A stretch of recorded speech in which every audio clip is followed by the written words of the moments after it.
তখনও তেজ বাড়েনি সূর্যের, শহুরে ব্যাচেলরদের অনেকের ঘুমও ভাঙেনি। ঠিক তখনই জগন্নাথ বিশ্ববিদ্যালয়ে ইসলামী ছাত্র শিবির আয়োজন করে এক ব্যতিক্রমী কর্মসূচি। অত সকালের প্রোগ্রামেও হাজির হয়েছিলেন প্রায় 1000 শিক্ষার্থী।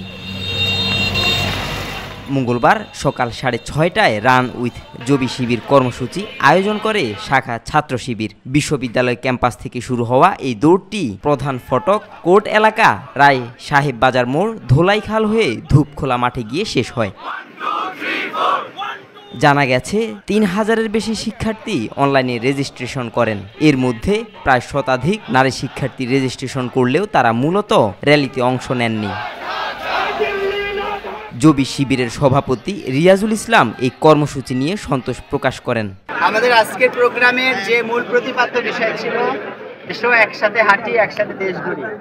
যেহেতু শীতকাল চলে আসছে, আমাদের সবার শরীরচর্চা খুব বেশি দরকার। তো আমরা চাচ্ছি আমাদের যে তরুণ প্রজন্ম আছে তারা এক্সারসাইজের মাধ্যমে নিজেদেরকে সবসময় ফিট রাখুক, খেলাধুলা, ব্যায়াম, এক্সারসাইজ এগুলোর মধ্যে নিজেদেরকে নিয়োজিত রাখুক। অতিথি হিসেবে ছিলেন ঢাকা বিশ্ববিদ্যালয় কেন্দ্রীয় ছাত্র সংসদের ভিপি ও ছাত্র শিবিরের কেন্দ্রীয় প্রকাশনা সম্পাদক আবু সাদিক কায়েম এবং শিবিরের কেন্দ্রীয় দপ্তর সম্পাদক সিবগাতুল্লাহ।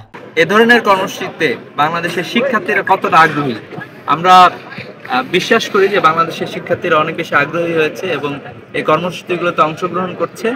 আমরা একটি সুস্থ এবং একটি সুন্দর প্রজন্ম গড়ে তুলতে চাই। এটা হচ্ছে ইসলামী ছাত্র শিবির কর্মসূচি। শাখা শিবিরের অন্যান্য নেতৃবৃন্দ হিসেবে উপস্থিত ছিলেন সাবেক সভাপতি মাকসুদুর রহমান, আসাদুল ইসলাম, সাংগঠনিক সম্পাদক মোহাম্মদ জাহেদ, অফিস সম্পাদক ইব্রাহিম খলিল সহ অন্যান্য নেতাকর্মীরা। আব্দুল্লাহ আল নোমান, আজকাল।